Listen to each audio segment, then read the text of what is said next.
The following podcast contains spoilers for The Mandalorian. You must reunite it with its own kind. You expect me to search the galaxy for the home of this creature? This is the way. This is the Bunzerelli Show.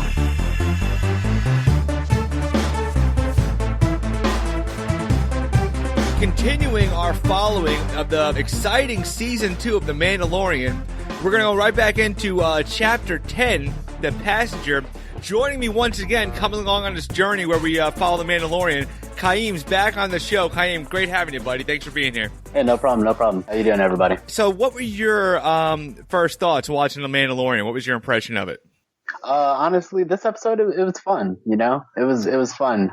It was short and it was sweet, but it was a fun little ride. Yeah, that's how they're keeping that tone, and they're sticking with that Western, like, kind of action adventure thing. Like, right off the bat, he's coming straight off of, the Krayt Dragon battle, which was last episode. He's got the Boba Fett armor. He's speeding, and like the first, 10 seconds of the movie, of the show, he's getting ambushed. And all of a sudden, right back at it with like a super, tense action scene. Like, all of a sudden, somebody's got Baby Yoda at knife point, and they're like, what? It was like the show barely started.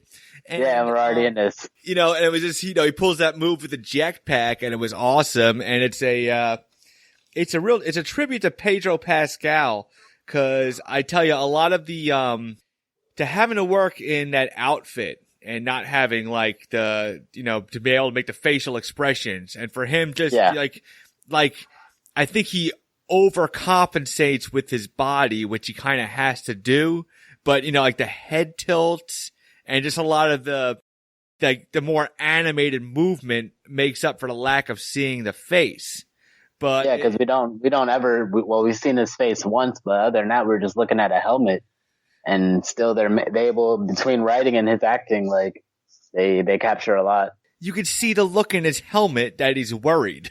You know what I'm exactly. saying? Somehow you still see happiness, you still see sadness, all that. Yeah, you feel tenseness. You see him sculpting Baby Yoda and stuff. And then of course we get we get the other background characters. They also help to move the story along. So we got Pelimoto is back, Amy Sedaris. Before we get to her, that scene of the Mandalorian, he's walking back to Mos Eisley, and it's just the coolest. Like, somebody will make a statue or a poster or something, but just that shot of him holding, he's got the staff, he's got Boba Fett's armor, he's got his backpack, he's got Baby Yoda. It's like a super fanboy, birthday cake topper. It's like the ultimate nerd thing. Give me 6 feet of that and I'll just put it up in the studio. But that was just like an awesome, perfect shot. He's got two, I looked at it again. He's got two, both jetpacks are hanging. He's got Boba's and he's got his. But that was a cool scene. But he gets back to Mos Eisley. So we're back at continuing the mission. And like I said, it's the supporting characters, because really he's on this solo mission, so you need these characters to kind of help, talk to him and talk it out. And, if he's by himself, he's talking to Yoda, and it's not, I say Baby Yoda, he's talking to Baby Yoda for the audience's sake. That's what it really is. And it's so we could really, the exposition and tell what's going on. But, Amy Sedaris, she's playing Pelimoto, and she sends him, he's trying to get back on that course of finding other Mandalorians to find Jedi. I don't know how far he's going to get with that. I mean, we know Ahsoka's supposedly down the road, so that's going to be interesting to see. But now let me ask you about Pelimoto. Do you completely trust her? She did watch Baby Yoda for a good episode. He basically left him with her. And I mean, she is a little, some of the stuff she pulled with the cards, but even the frog lady, who we'll get to, but it's I don't know. I didn't see what's the sinister reason for her helping her? You know what I'm saying? I don't think, I think she's a little comic relief. I mean, she can turn. She just got nothing. We haven't been exposed to anything she's got in a line or any drive behind her. Like, Yeah, she doesn't seem to have any wants or anything. Yeah, she has no ambitions. She's just there. Yeah, and there's nothing a bad guy could like threaten her with. Like, I'll take this from you. She just got her little shop. She just hangs out. I think she's a pretty chill character. That's the only reason why. She comes off real shifty to me. Well, you know what?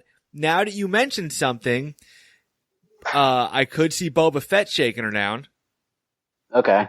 Like we thought, like Boba Fett was in this episode, which is fine. Let that breathe a little bit. We know he's out there, but, I actually, you know what? Now I think that's going to be the next time we see Boba Fett is him confronting her.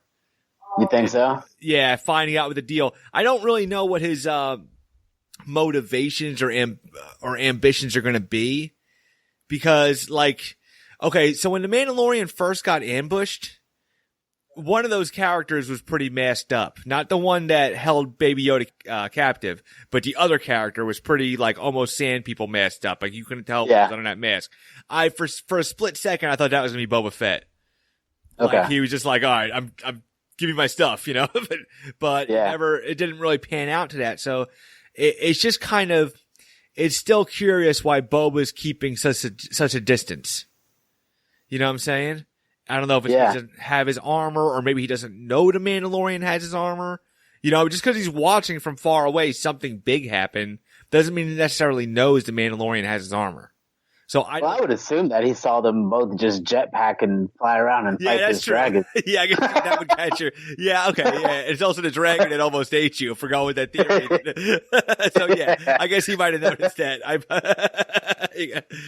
So maybe he is onto it. So once again, if he is onto it, I don't know why he's holding back. Yeah, I don't know. Yeah, why is he like 10 steps behind the Mandalorian the whole time? I don't get, but that's probably going to be revealed. But our Mandalorian is set off on a, the side quest, there's a frog lady carrying her spawn, and, we got the cooking of the dragon meat, which I think a lot of that attributes to, because it was a very perfectly cooked, piece of dragon.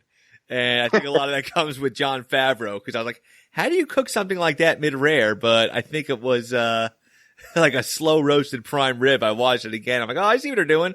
They're keeping the jets on low. But Jon Favreau, when he was doing chef, actually like trained himself culinarily to like make it real for the movie. And I think that actually, I think he actually had a say in it. Like, I think he kind of knew. I know it's silly, but what I'm saying is it made sense to me. And then I thought about it and I go, well, I'm thinking about it. I bet he thought about it.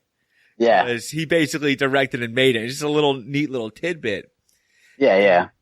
And then right off the bat, we've already had Yoda at knife point, baby Yoda at knife point, and then we go with Mandalorian getting pulled over by the New Republic. I mean, it was straight up like poop poop, like he's like looking behind him, and it was funny, and it was tense. It was really cool because like the way the pacing of the conversation, they're just asking him a few questions, and they're like, "Hey, bro, what are you doing here? What's hey, your beacon's off. Oh, okay, and Mandalorian's trying to play it cool. And then all of a sudden, Dave Filoni comes in, like over to Mike, and he goes, who is Dave Filoni? Switch over to Station 2. Yeah, Driver Wolf. He's like, hey, you want to talk to me about on Channel 2 for a second? And all of a sudden, the X-Wings just like expand, and you see the Mandalorian looking, and like you're like, uh-oh. And then, they're asking him more questions. They're asking more questions. And all of a sudden, Mandalorian's just like, no, he just dips. He knows it ain't going his way. Yeah. And that leads to the planet. He gets in that ice planet with the frog lady. And that I thought it was going to get a little carried away with the quest, but it kind of made itself a nice little tight little short story. And I think it worked. Yeah, I thought the same thing. I definitely thought like, once when it got to the point where she hooked up to the droid and was basically like, look, we can't stop. We have to go. We can't wait. And then I was kind of like rolling my eyes like, okay, here we go. He's going to get sidetracked on this little side quest. But no, it definitely buttoned right back up once Baby Yoda. I know you're telling me somebody needs to keep snacks for him. Yeah, don't let dragon meat. You need to pack some of that up and throw it in the fridge. I mean, you got cryogenic freezers there. Freeze some dragon meat. You know what I'm saying? Baby Yoda eats like we counted like 3 eggs, and and then he goes after the baby spider, and all of a sudden everything changes. Came to life, quick. And it was, we're back back into the action, like goes again with this like Western, this fast paced, slow storytelling, but you break it up with just, not just over the top action, but just cool things happening. Like when he's running from the New Republic, he straight does he does a freaking Tatooine drift, like sideways with a shift, like right into the ice, and he's just pulling moves, and it's like suspenseful. And that's what makes this show so great. Obviously, the scene happens with the spiders, and then, you think he knocks out the big one in the beginning, and then he's just kind of running to the ship. You have this tense moment, and, is he going to make it? Is he not? And then it got to a point where he says, and you can kind of tell the show's kind of nearing its end, because I had seen in the trailers, I'd seen scenes where he's in this boat town, which maybe will be next episode. Like he's about to take off, and when he said it's going to be a bumpy ride, I thought that was going to be the big scary scene. And all of a sudden the big mother spider jumps out of nowhere. Yeah. And then it's like, whoa, okay, we're back again. And they timed it just long enough, because it's like, okay, it's looking bleak. Because once again, is Baby Yoda going to do his thing? Yeah, that's what I was waiting for too. Yeah, because there's too many animals and something. Whenever animals start coming around, you start thinking Baby Yoda, okay, this is up his alley. And then all of a sudden the shots come, and it's the New Republic. And they come and save the Mandalorian. They start questioning him. And there's a thing Dave Filoni had said about the Clone Wars and even Rebels, because there's some episodes where people were just like, okay, this is just, you're just trying to kill an episode, knock one out. It's a filler episode. And Dave Filoni had said, like, look, there is no filler episodes. Everything means something. And it's like, I don't know if arguably, but like my least favorite, or the one that just seemed out of place, was the prisoner episode. It just seemed like, I don't know. It just seemed like, okay, we're just doing some other side quest to knock one out, to make something interesting. But these things, like when we talked about Boba Fett, we say these seeds are planted. Like if our theory is correct on the Krayt Dragon and everything that we talked about in the last episode, the seeds are being planted so we can start thinking about that. In that prisoner episode, and you forget until the other Republic pilots mention it, Dave Filoni being one of them, and there's like, you broke out this prisoner, but you put 3 in jail, and you saved the life, you risked your life to save one of our Republic guys. And it kind of, I think what that's building towards, first of all, that episode, which seemed like a throwaway episode, is making sense now. It also introduced us to the idea of the early New Republic. And then the other part of it being is, I think it's going to play a role down the road, especially when you start messing with Moff Gideon and stuff. Because these guys are looking for remnants of the Empire. And what is Moff Gideon? He's the last Moff running around with a bunch of stormtroopers. So they're definitely going to play a role in that. So like I'm saying, I think these things, I think they're doing this show very smart, while these different happenings are going to weave together. Like Boba Fett's going to come around the bend again. It's one big net of foreshadowing. Yeah, and it's going to kind of weave to how it ends and everything. So I think I'm really intrigued, and I think it's going to be, a real treat. Like I said, no Boba Fett, but I wasn't like, oh no, they didn't do Boba Fett. I was expecting no Boba Fett. I kind of was. And it was fun. It's too. Yeah, it was just like, okay, we know he's out there. Let us get excited to see him again. He's going to pop up again at the end of another episode. And then the episode after that, I'm predicting, will be where all of a sudden he starts doing things. Yeah. That's what I think. There's going to be another scene. Like maybe it's going to be like 2 minutes of him just confronting Pelimoto at the end of an episode or in the middle of an episode. And they're like, oh, he's on the tail. But I think that's how they're going to do it. I noticed Jon Favreau was the director for the last 2. Now, for season 1, Dave Filoni was the director. and then other people started, Taika Waititi, Bryce Dallas Howard, and there was another one, and I actually had to look it up because it didn't make any sense to me. Like, where are these other directors? Are they in? Did something happen? So a big one was Taika Waititi, who actually also voiced IG-88, and he directed the season finale. That was awesome, but he's out. And it's probably just because he's always got other projects. He could be working on Thor. Yeah. Bryce Dallas Howard is back. Rick, Famuyiwa, he did a couple episodes. Now here's a really cool one. So Deborah Chow was a director of a couple episodes. The biggest and probably one of the coolest was either the second, third episode, but it's The Sin. It's the one where Mandalorian turns in Yoda. Baby Yoda, and in the same episode, he changed his mind, and he just kicks the door down, shooting stormtroopers. Really good episode. Apparently, she is going to be involved in the Obi-Wan show. That's why she's not back. So that's good, because okay, give me some Obi-Wan with her directing, so that's fine. And then, as far as that, anything else, there's a couple new directors coming in, but Carl Weathers, from Apollo Creed, who plays Grief Karga, he's going to direct an episode. But yeah, there is more directors coming, because I didn't know if Jon Favreau wanted to tighten up the reins and just I don't know if it was a control thing. Because I knew Filoni was involved and he was going to be in there.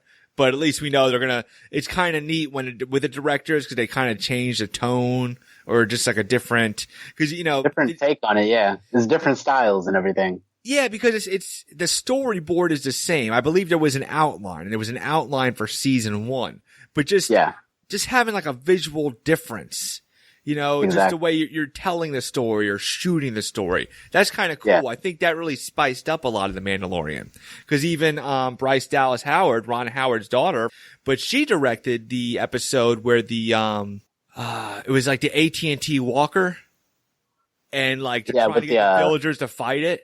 They were talking we gave you the hardest thing to shoot with this prop and everything. And that was a really cool scene as well. I mean, they made that thing look scary.